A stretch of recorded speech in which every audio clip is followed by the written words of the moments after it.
Welcome to Tenor Tech, where I solve the problems you didn't even know you had. You start by preparing the circuit. Set the resistance box to its highest value so you avoid sudden low resistance shorts. Make sure the power supply is switched off and place your multimeter in the correct mode. Resistance to verify the box, voltage or current to measure the circuit later. Attach reliable banana leads to the box terminals and clamp the leads to the circuit under test. Once done, visually inspect connections. A loose wire can ruin readings and waste lab time. Now you adjust and measure. Choose the decade switches to approximate the resistance you need, then use the single-ohm dial for precise tuning. Measure the box alone first by probing across its terminals with the multimeter to confirm the displayed value matches the set value. Once verified, insert the box into the circuit where needed.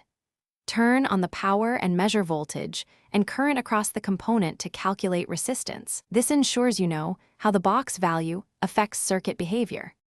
Finish by documenting the resistance setting and the measured circuit values, then return the box to its maximum safe setting before storing. If your readings are inconsistent, first power down and recheck all connections and switch contacts. Oxidation or a misset decade switch is often the culprit. Also verify the multimeter calibration and range.